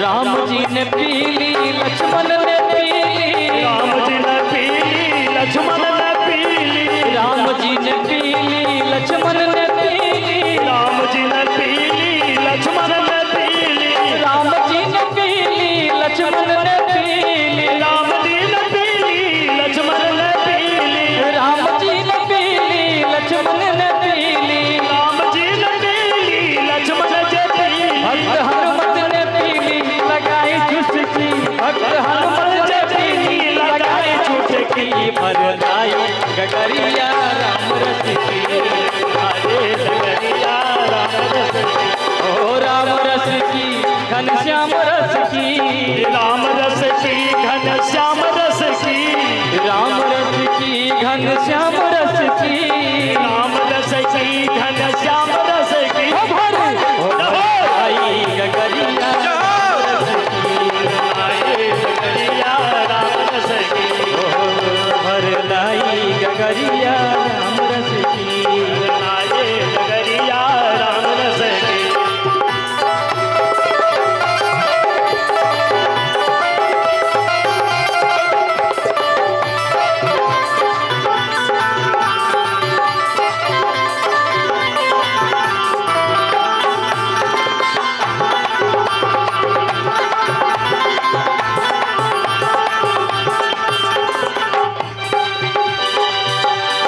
साधुओं ने पीली संतों ने पीली, साधु ने पीली संतों ने पीली, साधुओं ने पीली संतों ने पीली, साधु ने पीली संतों ने पीली, साधुओं ने पीली संतों ने पीली, साधु ने पीली संतों ने पीली, मुनि नारद ने पीली लगाए चुस्की, मुनि नारद ने पीली लगाए चुस्की, भर लाई गगरिया राम रस की, गगरिया राम रस की, ओ राम रस की घनश्याम रस की, राम रस की घनश्याम रस की, ओ राम रस की घनश्याम रस की, राम रस की घनश्याम रस की। भर लाई गगरिया राम रस की, हरे गगरिया राम रस की, भर लाई गगरिया राम रस की, भर लाई गगरिया राम रस की, हरे गगरिया राम रस की, ओ राम रस की घनश्याम रस की, राम रस की घनश्याम रस की, राम रस की घनश्याम रस की, राम रस की घनश्याम रस की। भर लाई गगरिया राम रस की, हरे गगरिया राम रस की, भर लाई गगरिया राम रस की, हरे गगरिया राम रस की, भर लाई गगरिया राम रस की, हरे गगरिया राम रस की, भर लाई गगरिया राम रस की। बोली प्रभु श्री रामचंद्र भगवान की जय। भगवान की भजनों से भगवान की भक्ति हम सभी के अंदर आए और भगवान जब कथा को हम लोग भगवान की आज राम विवाह का उत्सव मनाएंगे, भगवान की आज हम लोग भोले बाबा का भजन सुने, भगवान राम का भजन सुने, कथा को हम लोग आगे की ओर जब मथुरा में भगवान श्री कृष्ण को बुलावा आया कि वहां पर यज्ञ होना है, इसी बहाना से भगवान कृष्ण को मथुरा बुलाया गया और मथुरा में उसे हाथियों से मारने का प्लानिंग बनाया और बाद में उसे मल्लयुद्ध किया और भगवान कृष्ण ने कंस को मौत की घाट सुला दिया। भगवान कृष्ण ने जब कंस को मृत्यु दंड दिए तो उसके दो पत्नी थी, आस्थि और प्राप्ति, और उसका पिताजी का नाम था जरासंध। इससे क्रोधित होकर जरासंध ने मथुरा पर एक नहीं दो नहीं 17 बार आक्रमण किया और बार बार वहां के जनताओं का हानि पहुंचाया। भगवान कृष्ण भगवान यह सोचा कि यदि बार बार यहाँ आक्रमण होते रहे तो यहाँ का जनताओं तबाह हो जाएगा, इसीलिए उसने उस रणछोड़ का नाम कहा और मथुरा को छोड़कर उस अलग नगरी चारों तरफ पानी से घिरा हुआ द्वारकाधीश का निर्माण किया और द्वारकाधीश में जाकर बसे। तो जब भगवान कृष्ण भगवान ने मथुरा छोड़कर द्वारका जा रहा है, और द्वारका कहाँ है? गुजरात में, और मथुरा कहाँ है? उत्तर प्रदेश में। तो जब मथुरा छोड़कर जब द्वारका जा रहा है तो जाते जाते रास्ते में एक गिरनार पर्वत मिलता है।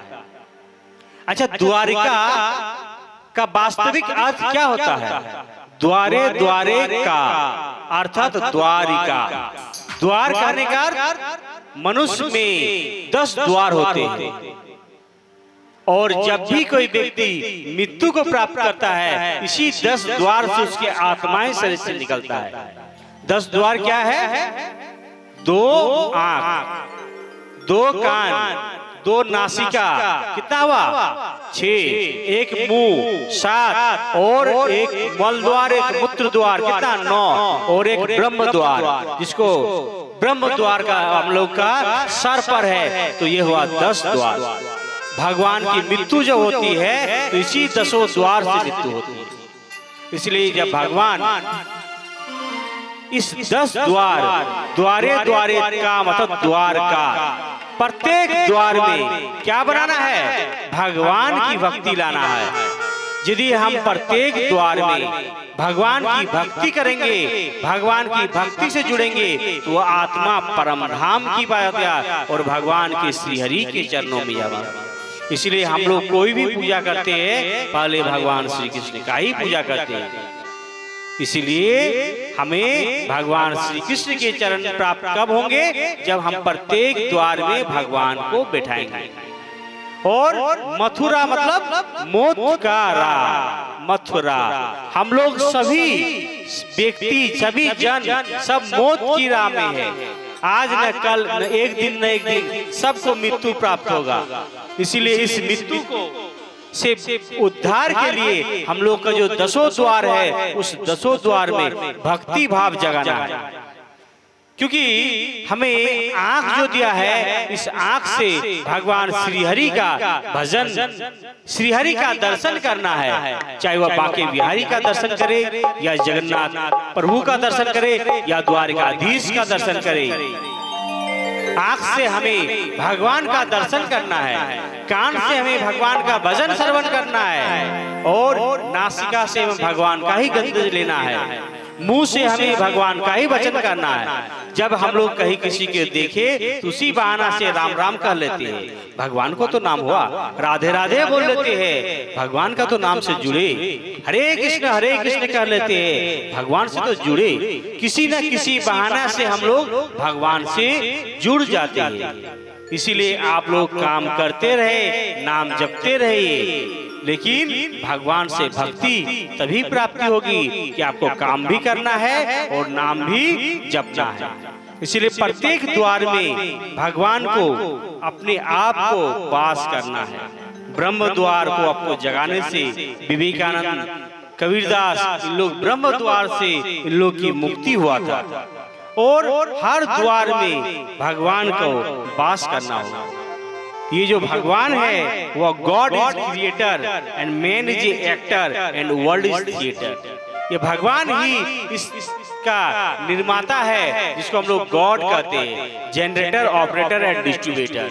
ये निर्माण भी करता है, विनाश भी करता है और इसका संचालन भी करता है। इसीलिए हमें इस भगवान के तत्व को, ये जो भगवान ने हमें ये शरीर दिया है, इस शरीर को हमें संजो कर रखना है और इस शरीर से हमें भगवान की भक्ति करना है। और भगवान की जब तक हमें भक्ति नहीं करेंगे तब तक हमें जीवन को धन्य नहीं कर पाएंगे। और ये मथुरा में हमें मौत की राह से उद्धार करने के लिए हमें भगवान को भजन करना होगा। उस मथुरा में जो कंस का मृत्यु के बाद, जरासंध के बाद एक कालेवन से युद्ध करने के लिए कालेवन से युद्ध करने के लिए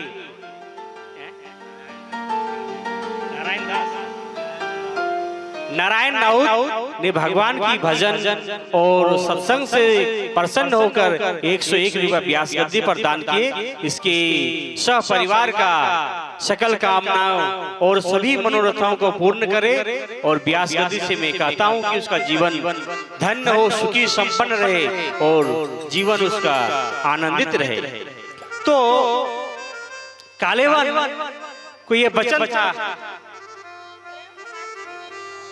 प्रेम कुमार सिंह ने भी 101 रुपया दान किया, उसे भी भक्ति भाव से भजन जीवन में आए और जीवन को धन्य प्राप्त। तो कालेवन जब युद्ध के लिए गए तो उसका एक वचन था कि कालेवन युद्ध नहीं हार सकता है, कालेवन को कोई यदुवंशी हरा नहीं सकता है। और कृष्ण जो है ये यदुवंशी है। इसका वचन को लिए यदुवंशी कृष्ण और बलराम दोनों ही ने युद्ध को छोड़कर मथुरा से द्वारिका की ओर आगे बढ़े। और द्वारिका की ओर रास्ते में जाते जाते एक गिरनार पर्वत था। उस गिरनार पर्वत में जैसे ही पहुंचा, उस गिरनार पर्वत में एक मुचकुंद नाम के राजा था। वो संत महापुरुष थे और वह अपने राज सिंहासन को छोड़कर वह ध्यान कर रहे थे, तपस्या कर रहे थे और ध्यान से मग्न थे। और ध्यान करते करते वह जब भगवान श्री कृष्ण आए तो उसका भगवान के एक अंग वस्त्र को मुचकुंद के पास रख दिए। उधर से कालेवन भागते भागते द्वारिका के उस गिरनार पर्वत के पास आए। और जैसे ही उस गिरनार पर्वत के गुफाओं में प्रवेश किए तो वह देखा कि यहाँ ढोंग रचा के वो बैठा हुआ है। और जैसे ही उसे देखा तो उसे एक लात मारा, यहाँ पर क्या बैठ के रखा हुआ, युद्ध कर हमसे।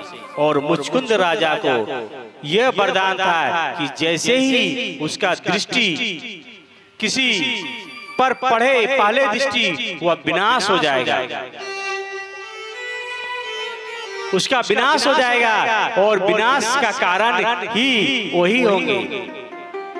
इसीलिए विनाश के लिए वह मुचकुंद सोचा कि अब क्या होगा।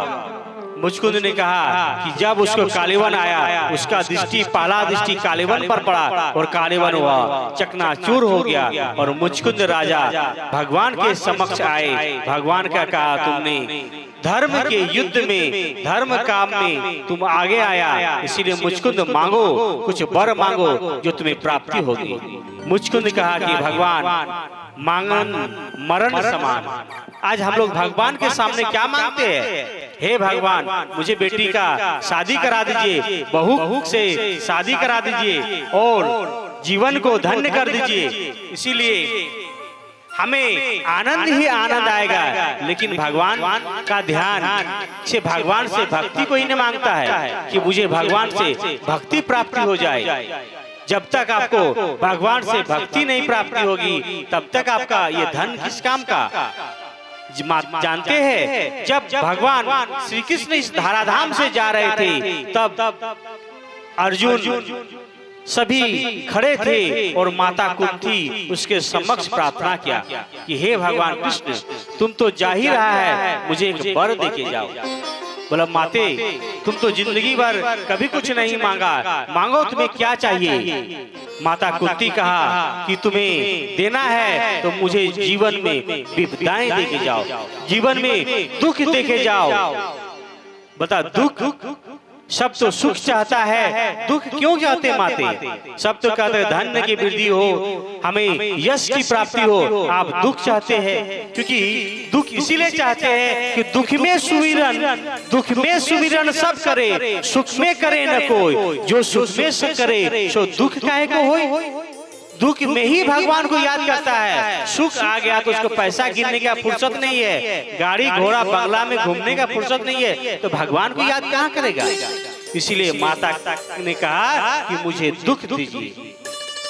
इसलिए भगवान मुचकुंद ने ही कहा कि मांगन मरण समान, मुझे मांगना नहीं आता है और मैं कुछ वास्तविक वस्तु नहीं मांगूंगा, मुझे मांगना ही है।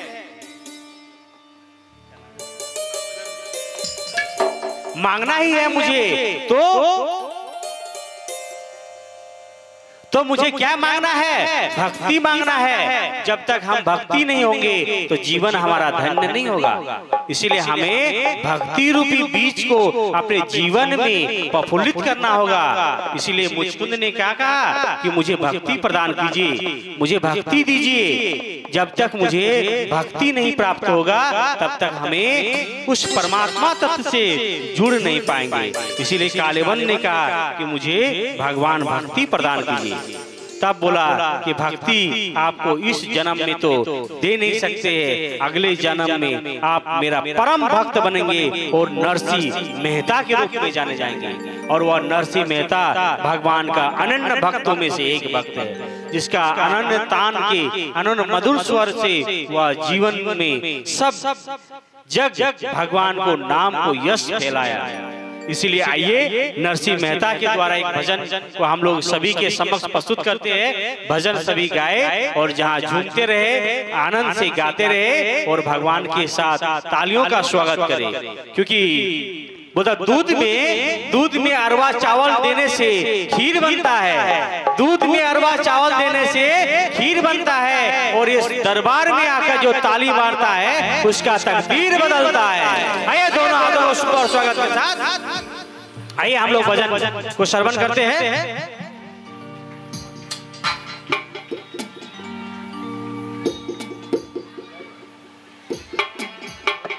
जहाँ तक भजन का बोल हो आप लोग गाइए, भूल हो सही हो आप लोग गाइए, गाते गाते आप लोग के मन में आएंगे। राधे राधे श्री राधे। बोलिए प्रेम से कृष्ण कन्हैया लाल की जय।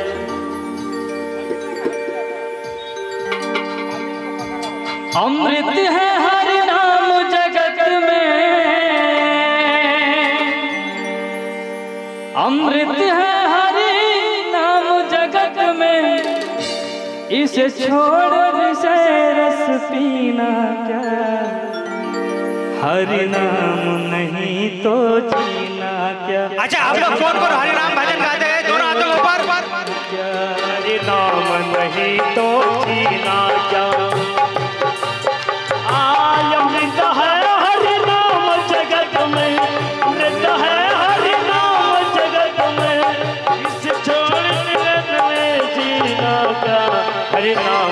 जगत में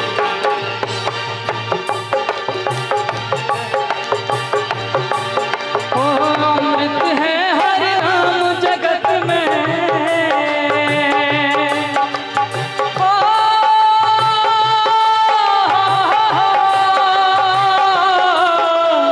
अमृत है हर नाम जगत में, अमृत है हर नाम जगत में, इसे छोड़ से रस पीना क्या, हरि नाम बिना तो पीना क्या, हरि नाम नहीं तो जीना क्या, हरि नाम नहीं तो जीना क्या।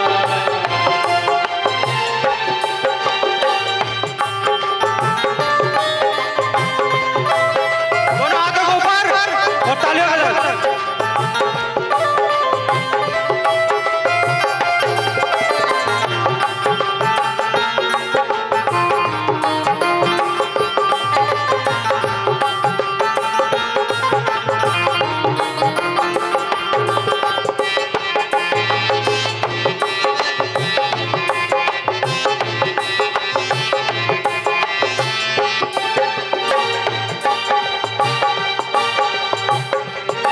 और क्या कहा है, कल सदा अपने रस घोले, ना जाने कब सर पे चढ़ बोले,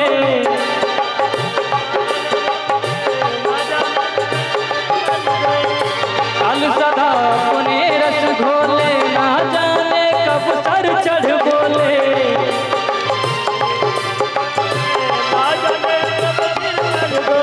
कल सदा अपने रस घोले, ना जाने कब सर चढ़ बोले, हरि का नाम जपो निस्वासर, हरि का नाम जपो निस्वासर, इस अगले समय ही हरि नाम बिना तो जीना क्या, हरि नाम नहीं तो जीना क्या।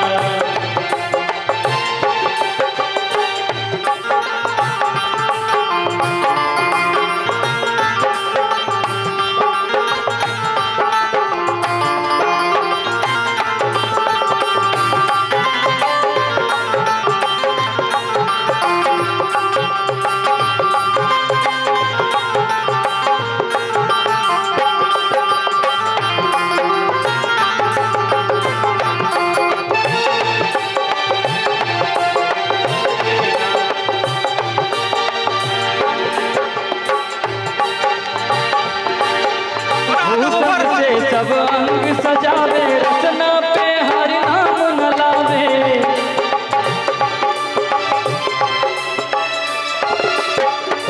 भूषण से सब अंग सजावे, रचना पे हरि नाम न आवे,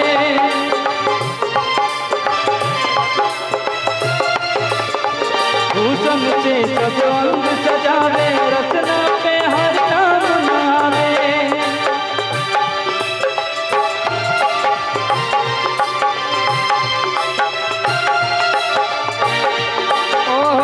देह पड़े रह जाए यहीं पर, देह पड़े रह जाए यहीं पर, फिर कुंडल और नगीना क्या,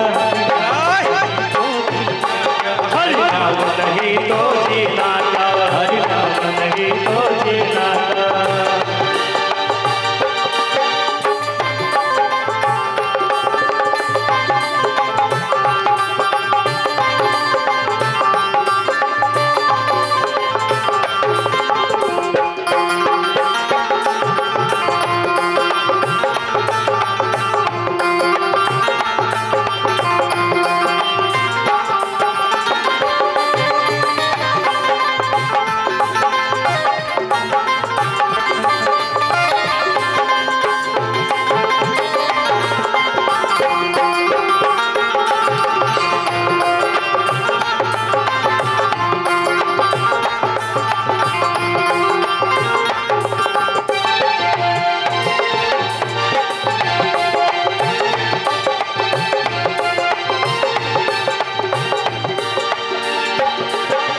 तीरथ है हरि नाम तुम्हारा, फिर क्यों फिरता हमारा हमारा,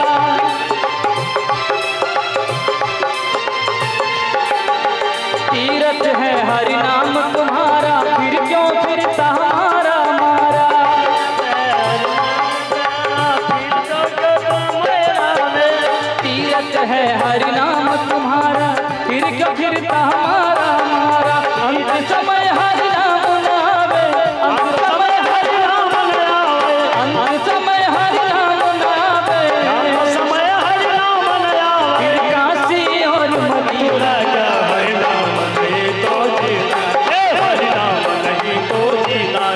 हरि नाम नहीं तो हरि नाम नहीं तो जीना क्या।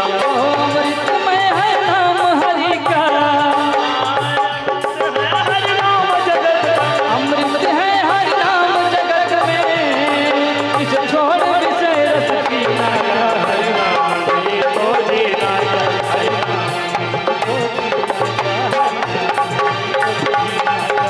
नाम नहीं तो जीना क्या। हरि नाम नहीं तो जीना क्या। हरि नाम नहीं तो जीना क्या। हरि नाम नहीं तो जीना क्या। हरि नाम नहीं तो जीना क्या। हरि नाम नहीं तो जीना क्या। श्यावर रामचंद्र महाराज की। आज हम लोग का बहुत ही भीड़ उमड़ चुका है भगवान का विवाह का। आज हम थोड़ा रूपमणि की ओर बता सकता हूँ। रूपमणि कौन है? जो रूपमणि जो है वह विदर्भ की राजा का पुत्र है, और पुत्री जो है विदर्भ कहाँ है? महाराष्ट्र में। इसीलिए उसका विदर्भ की पुत्री रूपमणि छोटे जब उम्र थी 5 साल की, तब उस वहां पर नारद ने इस प्रकार का पेंडल लगाया था और भागवत कथा हो रहा था। जिस भागवत कथा को रूपमणि ने सुनी थी और भगवान के प्रति भक्ति जग गई थी, तभी से वह भगवान का ही भजन करता है, भगवान का ही चिंतन करता है। इसीलिए रूपमणि भगवान के प्रति भक्ति लीन हो गई थी। और जब रूपमणि बड़ी हुई तो उसका विवाह का बात चला। जब विवाह के लिए रूपमणि ने प्रस्ताव किया कि हम भगवान कृष्ण को विवाह करेंगे, लेकिन उसका पिता माता भी समक्ष थे और चाहते थे उसका कृष्ण से ही विवाह हो। लेकिन उसका भाई जो है रुक्मी, वह चाहता था कि मेरा बहन का शादी शिशुपाल से हो और मेरा राज्य का विस्तार हो। वह अपने राज्य का विस्तार के लिए वह अपना बहन का शादी शिशुपाल से करना चाहते थे। इसीलिए जब वह शिशुपाल से शादी करना चाहते थे तो उसने क्या किया? उसके घर में एक सुवेद नाम का ब्राह्मण रहता था, जो अभी ब्राह्मण देव बैठा हुआ आप लोगों के पास, उसी प्रकार का ब्राह्मण देव थे सुवेद नाम का। और उसे एक पत्र लिखा कि जाओ तुम इसे वहां तक पहुंचा दो। वह पत्र लेकर गया और ब्राह्मण जब भी किसी के बारे में घर में आता, ब्राह्मण वैष्णव, पहले उसको भोजन कराइए, उसके बाद पूछिए क्या हालचाल है। जब उसे भोजन कराया, पूछा कि मैंने रूपमणि का एक संदेश लेकर आया हुआ, वह भी गुप्त संदेश है। तो बोला उसे आप ही पढ़िए और आप भी इस संदेश को आपके समक्ष रखिए। वह कहा कि ये आपका विवाह का संदेश है, इसीलिए रूपमणि आपसे विवाह करना। तो ये रूपमणि कौन है? रूपमणि है भक्त, और कृष्ण भक्त कौन है? भगवान है। एक भक्त का जो भगवान से मिलन होगा, उसके पीछे सुवेद नाम का ब्राह्मण चाहिए, अर्थात एक गुरु चाहिए। जब तक गुरु नहीं होगा, भक्त और भगवान का मिलन संभव नहीं है। इसलिए रूपमणि को मिलाने के लिए कौन गुरु के रूप में आया? सुवेद आया। इसलिए आपके जीवन में भी भगवान से यदि मिलना चाहते हैं तो यहाँ भी गुरु के रूप में आपके समक्ष आए हुए हैं, उससे दीक्षा ले सकते हैं और जीवन को धन्य कर सकते हैं। जब तक किसी भी मत से, किसी भी विचार से यदि आप दीक्षित नहीं होंगे, तब तक आपका मन में वह पवित्रता नहीं आएगा, मन में वह विचार नहीं आएगा, और इसलिए आपको ये चीज की प्राप्ति नहीं होगा। इसलिए सज्जनों, आप भगवान रूपमणि का विवाह उत्सव को बड़ी धूमधाम से आज मनाइए, ताकि आपके जीवन में रूपमणि के तरह भक्ति भाव जगे और जीवन को धन्य हो। आइए एक भजन के साथ श्रवण करते हैं, और हम जो कथा के मुख्य कथावाचक जो आए हुए हैं, उसके मुखारविंद से हम लोग कथा श्रवण करते हैं एक भजन के माध्यम से।